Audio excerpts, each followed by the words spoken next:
Hello, friends, and welcome back to our first listen, Linda, post-apocalypse. No, not really. So I don't know how much everybody pays attention to the news or anything, but a little over a week ago, so Friday, September 27th, a hurricane made landfall on the East Coast, and a bunch of states were affected. Including those of us in South Carolina, the upstate of South Carolina, amongst everybody else, but I can't personally speak to those places, received a lot of damage, a lot of flooding, power outages, all the rest of it. Yes, again, please. There are a lot of areas that had worse than we did. But, anyways, not having power, electricity, internet, all that kind of stuff has affected our ability to make content. So for those of you that have been praying or, keeping us, the East Coast, in your thoughts, if you've sent resources, if you've come up to assist with search and rescue, restorations, all that kind of stuff, we thank you so much. We're very glad to be back. Obviously, there's still a whole lot of damage. We're collectively all trying to recover from that, but first of all, I think it's not funny, like haha, but ironic, interesting, pick a word to apply to it, that all of this, the severity of everything happened at the end of Mental Health Awareness Month. And I'm not trying to make light of everything, just we're talking about trauma, and in September, talking about trauma and how to handle stresses, traumatic events, how we deal with each other, how we deal with family, not trauma comparing, all the rest of it. And then this huge, big T disaster happened and affected everybody. I mean, millions, literally millions of people. I think just in South Carolina, like 1.2 million people were affected, not including every other state. Again, I'm not meaning to leave all the other states out, just I can't personally speak to that. Something that I wanted to kind of hit on, and really, I guess it's not really teaching or having an open discussion about it, but just acknowledging, is throughout this whole thing, so like on Friday the 27th, when the hurricane hit, the weather was at its worst peak, there was like a 5 or 6 hour window, at least in the upstate of South Carolina, that services were sending out notices to the general public like, hey, even if you call 911, no one is coming. Not right now. The winds are too fast for our ambulances. It's too dangerous. Like, all we're going to do is make more patients and possibly cause harm, especially if we're trying to transport a patient. When I tell you the amount of hate, like straight up hate, that those in public service were seeing on these posts and announcements and everything from the general public was unbelievable, and it truly did speak to the ignorance of people. I mean, there were people on public posts like just generally attacking the posts, like from the agency, but then there were people that were like directly attacking other public service members that were trying to like speak about like the reason why they weren't responding when the winds are over 40 miles an hour with the ambulances and everything. And the vast majority of non-public service members that were commenting on the post were basically saying that we signed up for the risk, and literally we were being told that we should be sacrificing ourselves for them. And just for the general population to literally think that we should die for them, like that's an assumption that is a risk that comes with the job, not it should be and is a relatively rare occurrence for us to die on the job, is very disheartening, especially when in a non-crisis time, the general population is so ungrateful for us doing our job. And I understand whether it's 9/11, like we talked about, back in September with well, 9/11, but also PTSD Awareness Month and everything, it makes doing the job harder.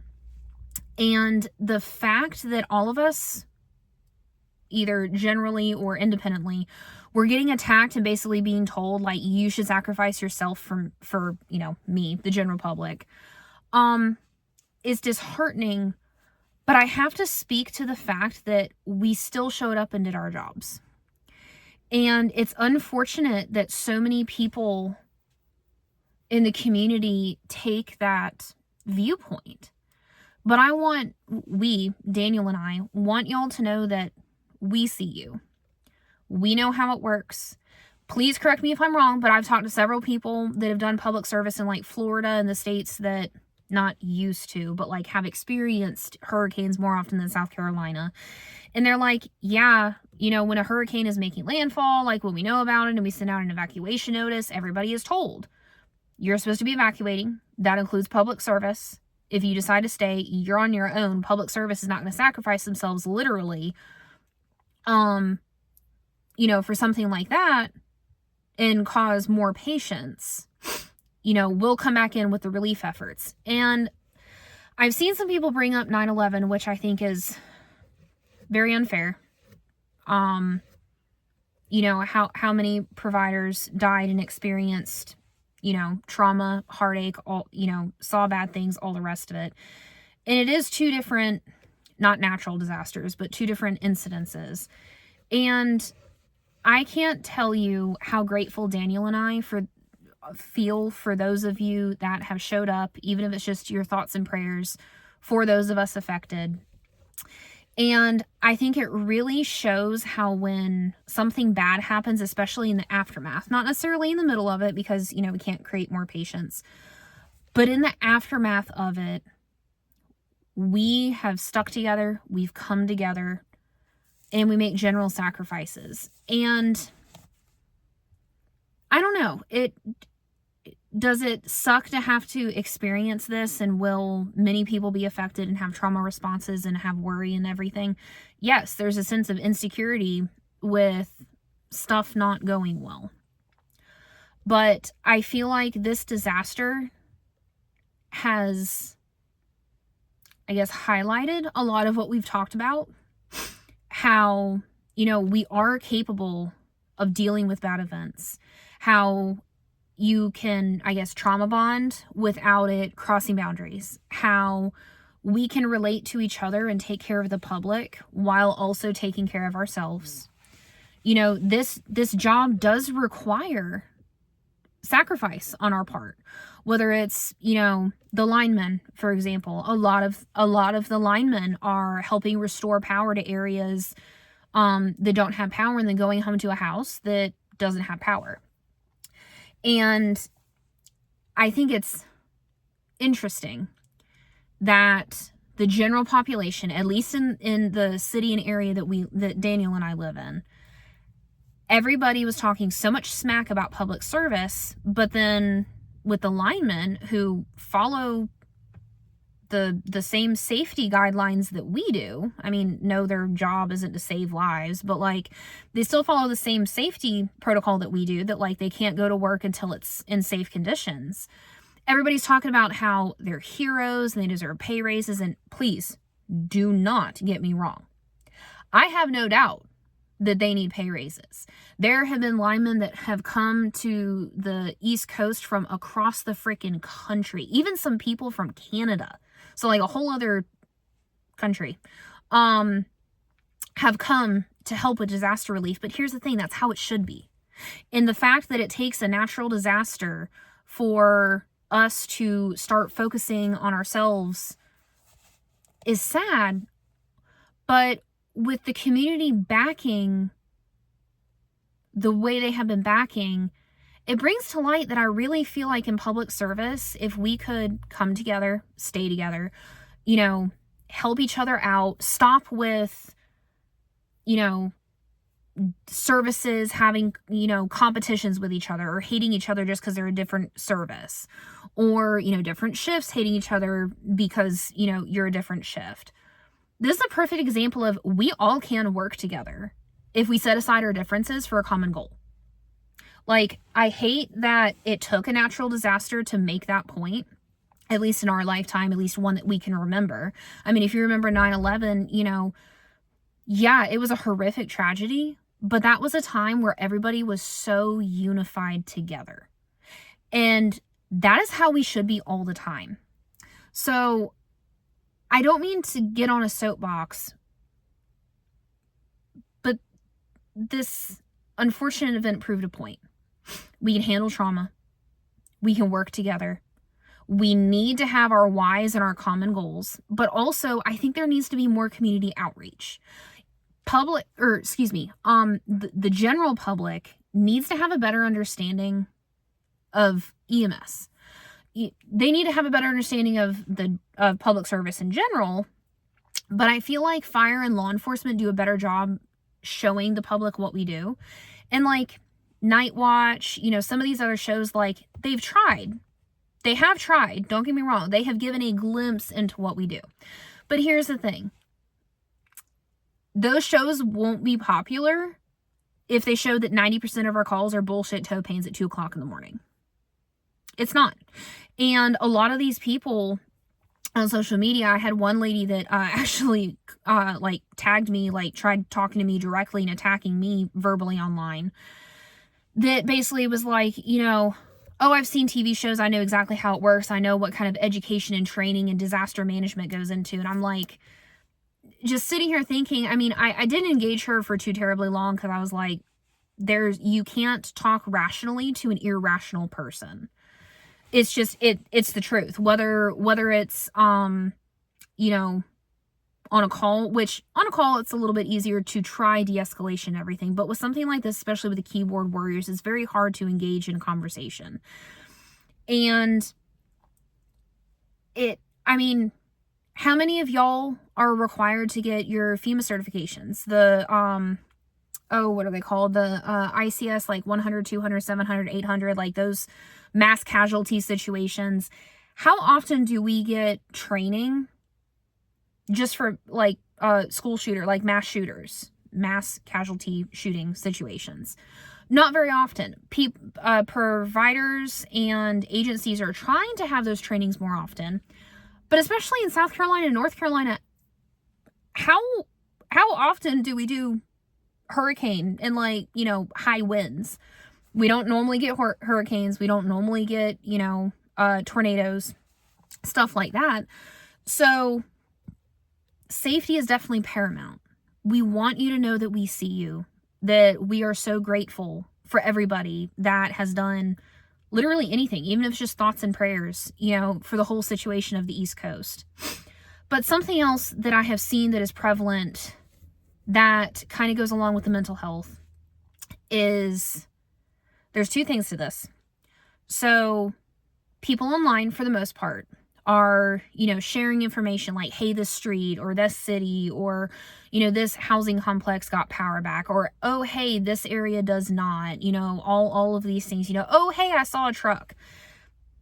Yes, it did get old for a while because it's like, we don't know the right, just like patients, family members don't understand our why of the way we treat patients, of the way we do our assessments and the order at which we do things.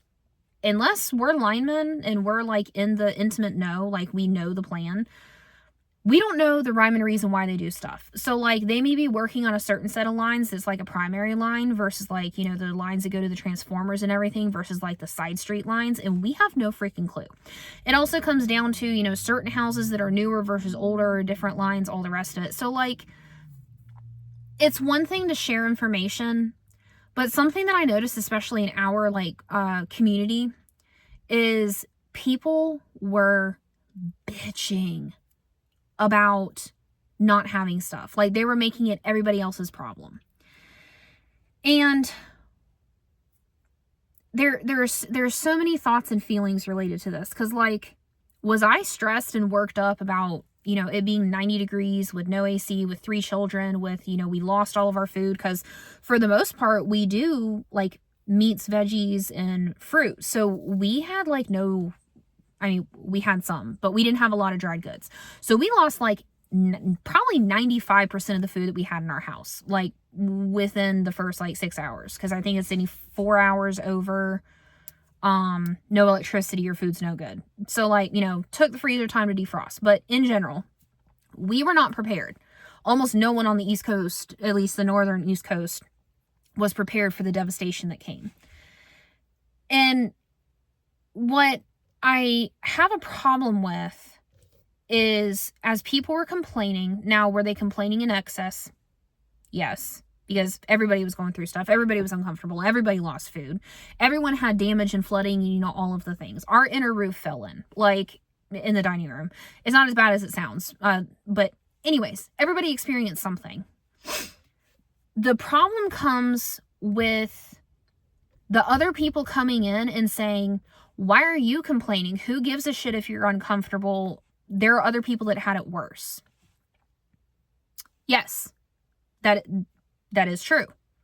I mean, North Carolina has experienced devastation, probably the worst amongst any area. But let's go back to the thought process, because again, this is a good example of some of the stuff that we talked about in September. Let's go back to the thought process of trauma comparing. And I want to reiterate, you could probably always find somebody that has worse trauma than you. Does that mean that your trauma doesn't matter? Does that mean that your trauma doesn't matter? Does that mean that two things cannot be true? That yes, somebody has it worse, but two, your situation sucks. Your feelings, either if you were part of the population that were affected by the hurricane, if you are experiencing trauma related to a call. I mean, how often have you talked to somebody about a call that is bothering you and part of their response was, oh, well, I experienced worse. Just because somebody experienced it worse doesn't mean that it can't bother you. So I guess I just wanted to get on here and let y'all know, one, do better, be better, don't trauma compare. Your feelings are, two, your feelings are valid. I mean, because something that would be unfair is if we looked at the people in North Carolina and said, oh, well, Louisiana had it worse with Katrina, or, the Caribbean has had it worse because of blah. Do you understand the devastation to the economy, to the cities, to life in North Carolina? You can always find somebody that has had it worse. So telling people, hey, you're uncomfortable, suck it, not really fair. Now, do we need to be complaining like we're the only ones ever that have experienced this? I mean, no. So, kind of collectively pay attention, voice your concerns. You can voice your discomfort, look for people who are feeling the same things, but let's not overdo it, but also don't trauma compare. And I feel like this is applicable not just with like the hurricane situation, but with calls. There are so many thoughts and feelings and research and stuff that I can jump into, but for the first listen, Linda's.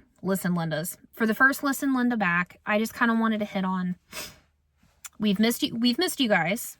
We're sorry we haven't made content, but kind of been a little busy and off the grid, like forcibly off the grid. But for those affected, those who are helping, all the rest of it, we see you. We hear you. We empathize with you. We are literally in the thick of it right now with everybody else. But this is a good example of services, shifts, counties, cities, states, all the rest of it, we can put our differences aside, when needed, when the time comes. But here's the thing. For us to succeed in continuing bettering EMS and jobs and everything else, the time is now. It shouldn't take a natural disaster for us to all work together and stop the hate and be there for each other and check in with each other. I do want to put one other thing out, something that I have seen circulating since the hurricane, I guess you would call it a meme. It's, a picture with text talking about how in times, I can't remember the exact wording, but basically it's like during times of disaster or need or like bad circumstances, you find out who cares about you by who checks on you. And I get the concept, and I 100% used to be one of those people that was like, yes. Now that I've gotten older, especially with like the whole hurricane situation, my answer is no. My answer is no. Because, like, I mean, Daniel and I were going through a lot of family stuff, like the week, 2 weeks leading up to the hurricane and everything. And sometimes you have to look inner, like within yourself, within your immediate family unit, to be able to straighten out that before you can reach out to everybody else. With the hurricane, check in with people as you can. But with the hurricane, what did we see? A lot of people didn't have cell phone service. There's no internet. So like if you are in a rural area that you rely on internet in order to use your phone, nobody had it. So like, yeah, everybody's going through a bad thing, but you have to take care of your immediate family first. Make sure they have food, water, shelter, you know, they're in safety, and then start helping other people. Because if you have nothing to give and you're in danger, how are you going to help everybody else? So like, I understand now. It took us. I mean, there were a couple of our like friends, neighbors, not neighbors, but like some of our friends that lived like further out from us. We weren't able to, or like didn't come to mind to check in on until like 5 days after the hurricane. And it's not because we don't care. It's because, you know, you start inner and you start kind of working your way out and you do what you can. I want you to know that that is okay. If people don't check on you as soon as something happens, it's okay. You know, for EMS, we need to do better at the CSID, you know, the follow-ups outside of, you know, the 24 to 72 hours. We need to do better at the follow-ups. You know, I'm sure there's plenty of programs and arguments that can be made for it. And yeah, we need to check on each other, but we also need to not get butthurt when we're not able to immediately. And I think the hurricane has exemplified a lot of these. As much as I wish it hadn't happened, as much as it sucks, I want y'all to know that we see you. We can do better. We're doing great. But some of the stuff like working together without hurt feelings and us being grateful for each other, that should happen on the regular. It shouldn't take a hurricane for that to happen. I hope all of you are safe. If you don't have electricity, I hope it happens soon. If you're not in a safe area, I hope you get to a safe area soon. You know, everybody is trying everywhere just to survive. Alrighty, Lindas. We'll start putting out content. If there's anything that y'all can think of or need or know of any resources or information, you know, put it on the EMS 2.0 page, put it on the Discord page. We'll pass it along to anybody and everybody that we can think of. You know, a large portion of our area is still without power. For the most part, I think no internet, slowly working its way up. But for those of you that are in the path of the coming hurricane, I say this because I don't know if it's been confirmed. I need to double check on that. But please prepare. Because as we have seen with this one, things can change very quickly, which we should know in emergency medicine and in public service. But stay safe, you guys.